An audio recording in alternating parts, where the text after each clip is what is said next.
There's a moment most people never see. It doesn't happen when the empath is smiling. It doesn't happen when they're helping you. It happens quietly, internally, after the third, fourth, 10th time they've been hurt the same way. And by the time you notice it, it's already too late. Because when an empath is hurt repeatedly, something inside them doesn't just break, it rewires. At first, the empath responds the way their brain is designed to. Highly empathetic individuals show stronger activation in mirror neuron systems regions of the brain that simulate other people's emotions. This means they don't just understand your pain, they feel it. So when you hurt them, they don't immediately blame you. They analyze you.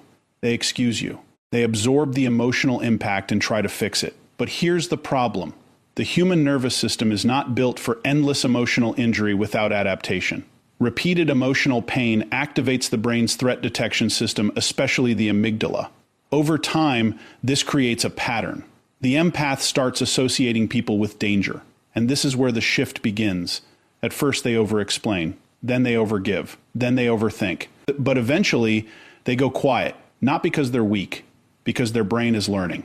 This is called emotional conditioning, a process where repeated experiences reshape perception and behavior. The empath starts noticing patterns they ignored before, the tone in your voice, the inconsistency in your words, the way respect disappears when you think they won't leave, and something dangerous happens. The empathy doesn't disappear, but it becomes selective. Now here's what most people misunderstand. They think the empath is becoming cold. They're not. They're becoming accurate. The prefrontal cortex, the part of the brain responsible for decision-making, starts overriding emotional impulses. This creates a new internal rule. Feeling deeply is no longer enough. Evidence matters, and once that rule is installed, the empath becomes one of the hardest people in the world to manipulate. But the transformation doesn't stop there. Repeated emotional pain also triggers something called emotional fatigue. Studies show that constant emotional strain reduces the brain's ability to regulate stress hormones like cortisol. In simple terms, the empath gets tired of caring more than the other person. This is the exact moment they start pulling back, not dramatically, not loudly but strategically. They stop explaining. They stop chasing. They stop trying to be understood by people who benefit from misunderstanding them. And here's the part that shocks people. This is actually where the empath becomes the strongest. Because now, their empathy is no longer a weakness being exploited, it's a tool being controlled. They begin setting boundaries not out of anger, but out of clarity. They start observing instead of reacting. They stop giving unlimited access to people who provide limited respect. There's a quiet transformation that begins the moment an empath is hurt, and then hurt again, and then again. At first, nothing looks different on the outside. They still listen. They still care. They still try to understand you even when you don't deserve to be understood. But inside their brain, something has already started changing. Because the human brain is not designed to experience repeated emotional pain without adapting to survive it. In the early stages, an empath's brain operates with heightened activity in regions linked to emotional resonance, what neuroscience connects to mirror neuron systems. This is why they don't just hear your pain. They internally simulate it. They feel it as if it's happening to them. But here's the part no one tells you. Every time that empathy is met with betrayal, dismissal, or emotional neglect, the brain logs it as a threat, not a mistake, a threat. And that activates one of the most powerful survival systems in the human body, the amygdala. The amygdala does not care about your intentions. It only tracks patterns. And when pain repeats, patterns become predictions. So now, the empath who once saw people as emotionally safe begins to experience a subtle shift. Their nervous system starts scanning, not for connection, but for danger. At first, it's almost invisible. A slight hesitation before opening up. A longer pause before trusting your words.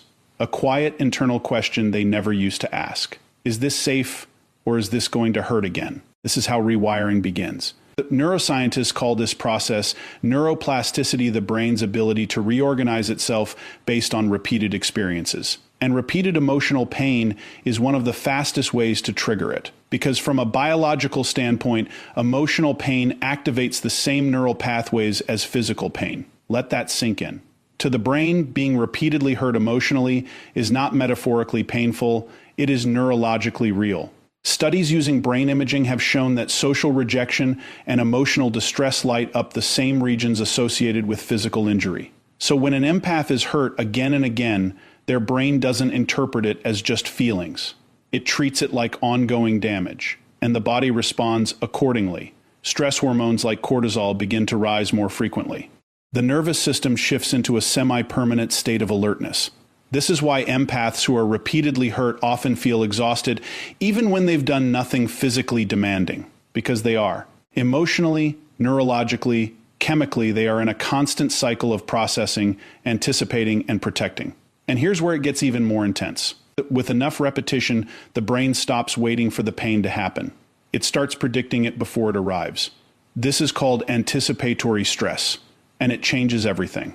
Now, the empath isn't just reacting to reality, they are preparing for impact that hasn't even occurred yet. A delayed reply feels heavier. A change in tone feels suspicious. A small inconsistency feels like the beginning of another wound, not because they're overthinking, because their brain has been trained to connect these dots. What used to be openness becomes analysis. What used to be trust becomes pattern recognition. And slowly, without any announcement, the empath begins to evolve. But this evolution comes with a cost. Because the same brain that once allowed them to connect deeply with others is now building protective barriers.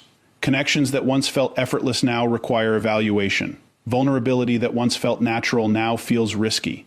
And the empath starts doing something they never had to do before. They start filtering. Who gets access? Who gets honesty? Who gets silence? And here's the most misunderstood part of all of this. This is not emotional damage. This is emotional adaptation. The brain is not breaking. It is recalibrating. It is learning that unlimited openness in a limited respect environment is dangerous. And it is correcting that imbalance. But the transformation doesn't stop at thoughts. It begins to affect behavior in ways that confuse the people around them. They speak less. They explain less. They tolerate less.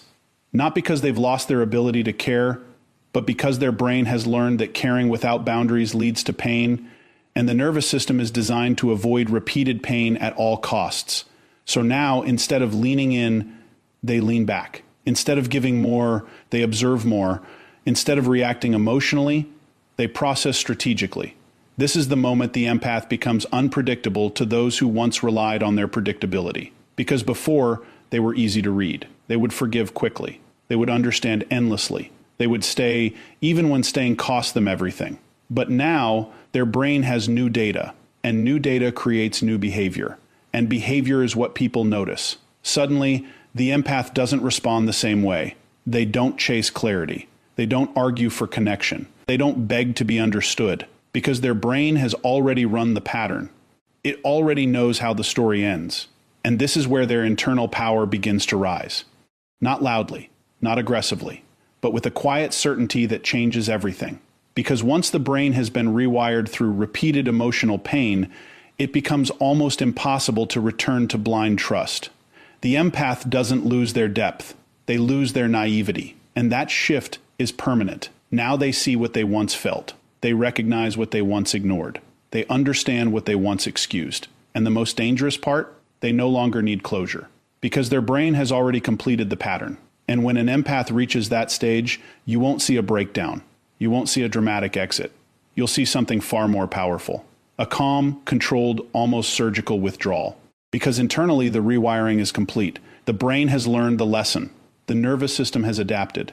And the empath has changed in a way that cannot be undone. Not because they wanted to, but because their biology refused to let them stay the same. There comes a moment in an empath's life that looks like distance, but is actually precision. It doesn't happen overnight. It happens after patterns repeat so many times that the brain stops asking, how do I fix this? And starts asking, why am I still allowing this? Because empathy, in its raw form, is unlimited. It gives without measuring. It understands without proof. It forgives before accountability even arrives. But the human brain is not designed to operate without limits forever. And when an empath is exposed to repeated emotional inconsistency, something begins to shift at the neurological level. At first, they still feel everything. That doesn't change. What changes is what they do with what they feel. Because every time empathy is given and not reciprocated, the brain registers an imbalance. And the brain hates imbalance. From a psychological standpoint, this creates what's known as cognitive dissonance state, where actions and outcomes don't align. I give honesty, but receive confusion. I show loyalty, but receive unpredictability. I offer care, but receive distance. This internal conflict forces the brain to resolve the tension, and it has only two options. Either keep believing in the same pattern or update the pattern entirely. This is where selective empathy is born, not as a defense mechanism of weakness, but as a correction mechanism of intelligence. Because the prefrontal cortex, the part of the brain responsible for decision-making and behavioral control, starts stepping in. It begins overriding the emotional impulses that once operated freely. And suddenly, the empath who once reacted instantly pauses, not because they don't care, but because they're evaluating. This pause is everything, because in that space, something new happens. Observation replaces assumption. Data replaces hope. Patterns replace promises. And this is backed by behavioral science. The brain is constantly running predictive models based on past experiences. When those experiences become consistent, the brain stops treating them as exceptions and starts treating them as rules. So now, the empath doesn't need repeated explanations. They need consistent evidence. And when that evidence doesn't show up, something inside them quietly withdraws. Here's the part most people never notice. The empath is still feeling everything, but they are no longer reacting to everything. This is emotional regulation at its highest level, and it's not natural to them. It's learned through pain, because repeated emotional disappointment trains the brain to conserve energy. Caring deeply for the wrong people is not just emotionally draining, it is biologically expensive. Every emotional surge triggers chemical reactions: dopamine, oxytocin, cortisol. And when those cycles are constantly disrupted by inconsistency, the brain starts reducing investment to protect itself. This is why the empath becomes selective, not cold, not detached, selective. They begin choosing where their empathy goes the same way a strategist chooses where to place resources, because now they understand something they didn't before. Empathy without boundaries is self-destruction. And once that realization locks in, their behavior changes in ways that feel almost unrecognizable. They stop explaining their intentions to people who misinterpret them. They stop offering emotional access to people who misuse it. They stop trying to be understood by those who benefit from misunderstanding them. And this isn't emotional shutdown. It's emotional precision. Because selective empathy doesn't mean feeling less. It means directing feeling correctly. This is where the empath becomes dangerous to toxic dynamics, because they are no longer predictable. Before, you could rely on their patience. You could rely on their forgiveness. You could rely on their willingness to stay, even when staying made no sense. But now, there are conditions. Unspoken, but real. Consistency matters. Respect matters. Effort matters. And if those variables aren't present, the empath doesn't argue. They adjust. Quietly. Strategically. And here's the psychological shift that changes everything. They stop asking, how can I make this work? And start asking, does this deserve to work? That single question rewires the entire dynamic, because now empathy is no longer given freely. It is earned, not through words, but through patterns. And patterns don't lie. From a neuroscience perspective, this shift is tied to increased activity in areas responsible for risk assessment and impulse control. In simple terms, the empath is no longer operating purely from emotional instinct. They are integrating logic. And when emotion and logic align, decisions become final. That's why when a fully aware empath pulls back, it feels sudden to everyone else. But internally, it was gradual, calculated, tested over time, every ignored boundary, every repeated behavior, every moment where effort wasn't matched. All of it was being recorded, not consciously at first, but neurologically, constantly, until one day the threshold is crossed, and the empath system updates. No announcement, no warning, just a shift. Now they invest differently. They listen more than they speak. They watch more than they react. They give less, but what they give is intentional. And here's the part that confuses people the most. When an empath becomes selective, they actually become more powerful in relationships that are healthy, because their empathy is no longer diluted. It's focused, which means the right people experience a deeper, more genuine connection than ever before, while the wrong people experience distance they can't understand. And that contrast reveals everything. Because selective empathy is not about rejection. It's about alignment. It's about recognizing that not everyone deserves the same version of you. And once an empath understands that there is no going back, they will still feel deeply. They will still care intensely. But they will no longer ignore reality to protect potential. They will no longer sacrifice themselves to maintain connection. And they will no longer confuse emotional intensity with emotional safety. Because now their empathy has evolved from something that was once automatic into something that is now intentional. And that transformation doesn't just protect them, it elevates them. Because an empath who chooses where to feel controls everything that once controlled them. And once that control is established, their presence becomes rare, their energy becomes valuable, and their empathy becomes something not everyone gets to experience anymore. There's a moment that feels like rejection, but it isn't. It feels like punishment, but it's not. It feels like the empath is pulling away to make a point, but the truth is far more unsettling. They're not trying to hurt you. They've simply stopped participating in a pattern that was hurting them. Because when an empath withdraws, it doesn't come from anger. It comes from exhaustion that has crossed a neurological limit. At the beginning, they try everything. They communicate. They explain. They adjust themselves in ways most people would never even consider. And every time they do this, their brain releases chemicals tied to connection: dopamine for reward, oxytocin for bonding. But when those efforts are ignored, dismissed, or taken for granted, something critical happens. The expected reward doesn't arrive, and this creates what neuroscience calls a reward prediction error. In simple terms, the brain expected connection, but received disappointment. Once or twice, the brain tolerates it. But repeated enough times, it starts updating the equation. Effort does not equal reward here. And once that equation changes, behavior follows. Because the brain is wired for efficiency. It will not continue investing energy into something that consistently produces loss. This is where withdrawal begins. Not as a decision made in one dramatic moment, but as a gradual reduction of investment. They respond a little slower. They share a little less. They stop initiating conversations that once felt natural, not to manipulate, not to test you, but because their brain is quietly cutting off a losing strategy. And here's the part that most people completely misread. They think the empath is playing games, but what's actually happening is far more biological than emotional. The empath is removing reinforcement. In behavioral psychology, reinforcement is what keeps a behavior alive. Attention, validation, emotional reactions. These are all forms of reinforcement. If someone behaves poorly but still receives attention, connection, or emotional energy, their behavior continues. Not because they're evil, but because it works. And for a long time, the empath unknowingly provides that reinforcement. They forgive quickly. They stay available. They keep showing up, even when the behavior doesn't deserve it. But once the empath withdraws, that reinforcement disappears. And when reinforcement disappears, behavior becomes unstable. It either escalates or collapses. This is why when an empath pulls back, the other person often reacts intensely. Suddenly, there's confusion, frustration, even anger, because the system that was once predictable is no longer feeding the same response. And the brain doesn't like losing a reward it became used to. This triggers what's known as extinction behavior. When a previously rewarded behavior stops being rewarded, the brain temporarily increases the behavior in an attempt to regain the reward.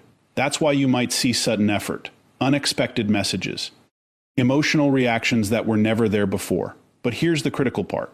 The empath is no longer responding the same way, because their brain has already completed the learning process. It has already recognized the pattern. And once recognition turns into certainty, the emotional attachment begins to dissolve, not instantly, but irreversibly. This is what makes their withdrawal feel so final, because it's not based on a temporary feeling. It's based on accumulated evidence. And evidence doesn't argue. It concludes.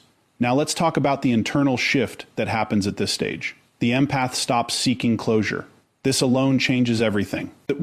Because closure psychologically is the brain's attempt to resolve uncertainty. But when patterns become clear enough, uncertainty disappears. There's nothing left to solve, nothing left to decode. The brain has already answered the question. And once that happens, the need to chase explanations vanishes. This is why the empath becomes quiet. Not because they don't have anything to say, but because they no longer need to say it. And silence in this context is not weakness, it's resolution. It's the brain signaling, we're done investing here. And here's where the real power begins. Because when emotional energy is withdrawn from one place, it becomes available somewhere else. The empath starts redirecting it. into themselves, into their peace, into relationships that don't require constant repair. And this is not just emotional, it's physiological. Chronic emotional stress has been shown to elevate cortisol levels, disrupt sleep patterns, weaken immune function, and even impact heart health. So when the empath withdraws from a toxic dynamic, they are not just protecting their feelings. They are protecting their body. Their nervous system begins to stabilize. Their mental clarity improves. Their energy returns. And for the first time in a long time, they feel safe. Not because the world changed, but because they changed their exposure to it. And this is why their withdrawal is not a loss. It's a correction, a realignment with what the brain and body were asking for all along. But here's the part that hits the hardest. Once an empath reaches this stage, they rarely go back, because the brain does not unlearn what it has fully understood. It doesn't forget the pattern. It doesn't ignore the data. It moves forward with it. And that makes their absence feel permanent, not dramatic, not explosive, just complete, because they didn't leave impulsively. They left after staying longer than they should have, after trying more than they needed to, after giving more